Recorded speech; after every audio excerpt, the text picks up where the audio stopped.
का शासनकाल 4 साल का लगभग 36 और 4 साल ये 2 साल 6 साल का कार्यकाल रहा, इसका 2 साल का।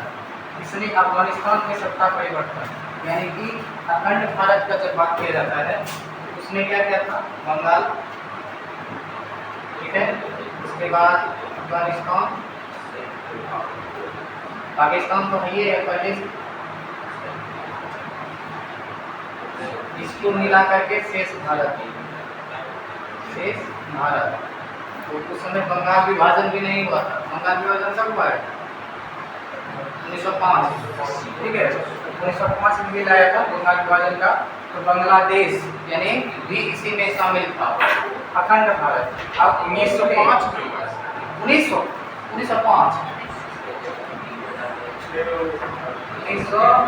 में बंगाल विभाजन था, ठीक है।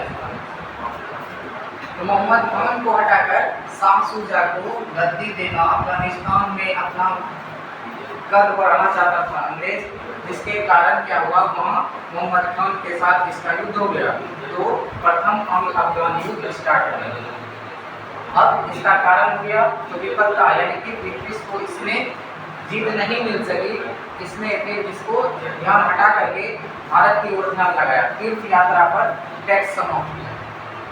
ये क्या हो गया कि मान लीजिए कि एक तरह से कंपनसेशन के तौर पे कि मुस्लिमों को या हिंदुओं को खुश करने के लिए कि अब जो तीर्थ यात्रा करेगा उस पर टैक्स नहीं देंगे। तो सरकार ने किया कि धर्म पर नियंत्रण को समाप्त कर दिया, यानी किसी भी धर्म यात्रा पर आपको टैक्स नहीं दिया जाएगा। 1839 में कलकत्ता से दिल्ली के ट्रेन प्रंथों की मरम्मत करवाई गई। ये बनाया किसने था? शेरशाह सूरी ने। किसने बनाया था? शेरशाह सूरी ने क्रेमटन रोड की स्थापना करी थी और ऑकलैंड ने इसकी मरम्मत करी। इसको अलग से लिख लीजिएगा, इंपॉर्टेंट है, कई बार एग्जाम में पूछा गया।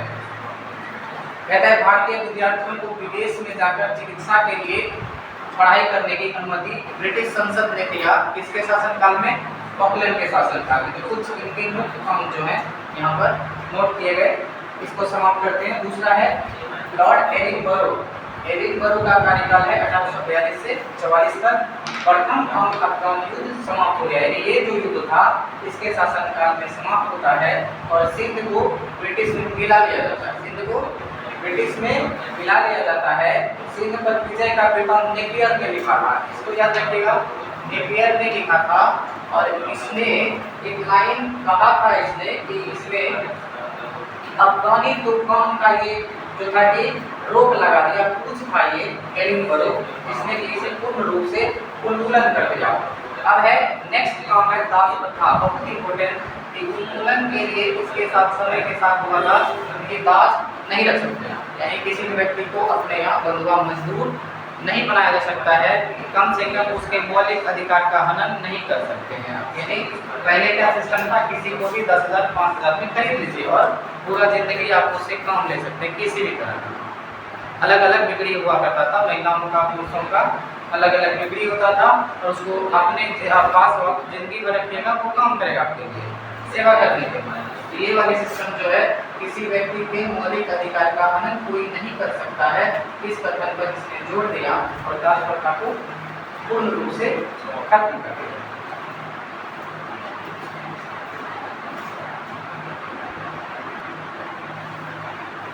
लॉर्ड हार्डिंग 44 से 48 तक। प्रथम आंग्ल सिख युद्ध, आंग्ल यानी अंग्रेज और सिख हो गया, इसके साथ युद्ध हुआ। 45 से 46 चला, सिख हार गया, ठीक है, सिख हार गया इसके शासनकाल में। फिर इसने क्या किया, इसको छोड़ करके नरबली प्रथा, यानी व्यक्ति एक दूसरे व्यक्ति का जो बलि चढ़ा देता है धर्म के नाम पे, उसको बंद करवाया था लॉर्ड हार्डिंग ने। इसके पहले पढ़ा चुके हैं। बालिका शिशु की हत्या पर रोक लगाया, किसने लगाया था?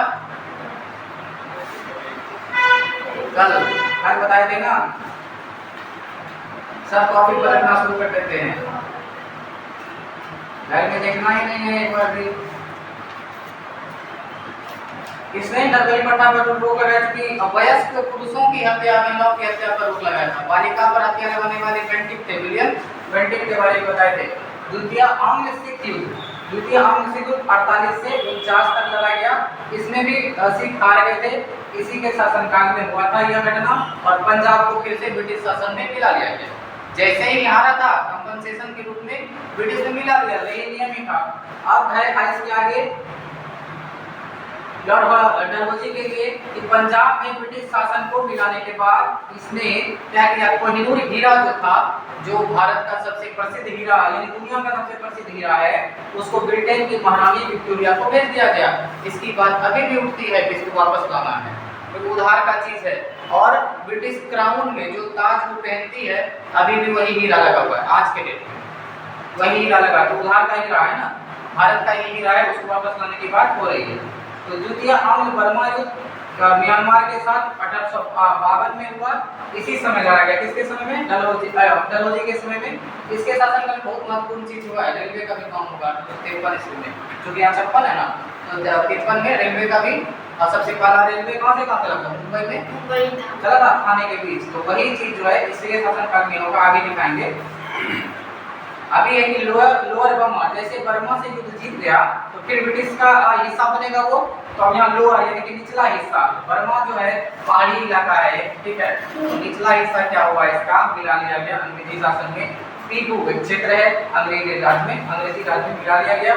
डलहौजी ने सिक्किम पर अधिकार कर लिया, क्यों किया था, रीजन है कि यहाँ पर ध्यान दीजिएगा, डलहौजी ने सिक्किम पर अधिकार कर लिया। 2 डॉक्टर था सिक्किम का, और सिक्किम का जो शासक था उसको पनिशमेंट दिया था, तो इससे नाखुश था अंग्रेज कि वो डॉक्टर अंग्रेज था और उसको दुर्व्यवहार किया गया। इसी के आधार पर उसको कुशासन का उसके आरोप लगाया, कुशासन के आरोप में फिर उसे छीन लिया 1850 में, याद रखिएगा, सिक्किम का छीन लिया गया 1850 में, अंग्रेजी राज में खिला दिया गया। आगे बढ़ते हैं।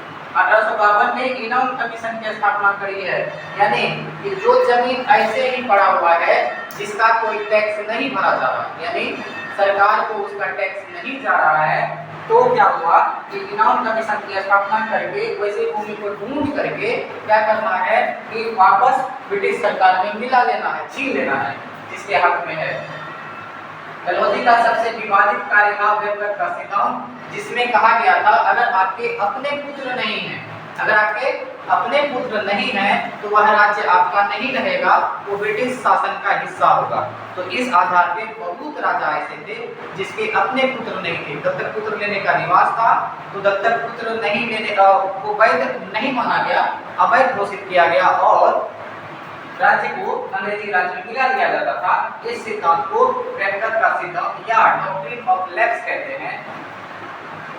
ये बहुत बार एग्जाम में पूछा गया है, तो ये है वेबकट का सिद्धांत तथा या डॉक्ट्रिन ऑफ लैप्स को कहा जाता है। इसके अंतर्गत विभिन्न राज्यों को अंग्रेजी राज्य में मिलाया गया। तो कुछ राज्य है जो कि सबसे पहले मिला एग्जाम में पूछा जाता है, तो किसको कब मिलाया गया, तो इसमें आपका आ जाएगा सबसे पहले जो राज्य दिया गया है वो है आपका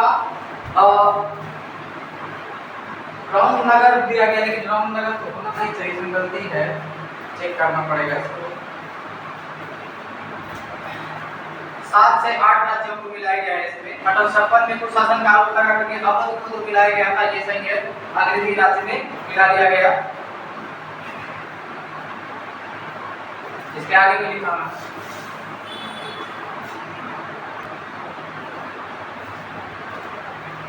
सर्वप्रथम सतारा राज्य को 1848 में मिलाया गया था। तो 1856 में इसने तोपखाने का मुख्यालय बदल दिया और कलकत्ता से मेरठ ले आया। याद रखना है, पूछने वाला चीज बताते हैं। सबसे ज्यादा क्वेश्चन जो आता है कि इसने क्या किया था, ग्रीष्मकालीन राजधानी, ये वाला क्वेश्चन शिमला में स्थापित करी थी, यानी ग्रीष्मकालीन राजधानी शिमला में स्थापित करी थी। अंग्रेजों को गर्मी ज्यादा लगती थी, क्योंकि ठंडे प्रदेश से आए हुए लोग, गर्मी बर्दाश्त नहीं होता था, इसलिए जून सब में वो चला जाता था शिमला, वहीं रहता था।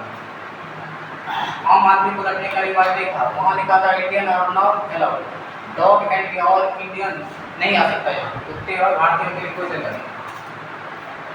शिक्षा संबंधी सुधारों में फूड डिस्पैच इस नीति का लाया गया, जिसके अंतर्गत प्रत्येक जिले में एंग्लो फ्रेंच विद्यालय की स्थापना करी गई थी। नगरों में सरकारी महाविद्यालय और वर्नाकुलर की स्थापना, वर्नाकुलर स्कूल है, यह स्थापना में 3 प्रेसिडेंसी, समझिए पहले क्या था, 3 प्रेसिडेंसी, यानी कि भारत पे शासन करने के लिए इन्होंने जो बनाया हुआ था, ये कलकत्ता हो गया और ये मद्रास हो गया और ये बम्बई हो गया, इस क्षेत्र से ही किया जाता था, तो इस प्रेसिडेंसी का इसमें क्या हो गया, एक कलकत्ता है, एक हो गया मद्रास हो गया और ये क्या मुंबई हो गया। तो इस तीनों में क्या किया, इसने विश्वविद्यालय की स्थापना कर दी और उसको रेगुलेट करने लगा, जितने भी कॉलेज थे उसको रेगुलेट करने लगा। क्योंकि चलो जी ने रेलवे के लिए भी काम किया, नेक्स्ट देखो यूनिवर्सिटी का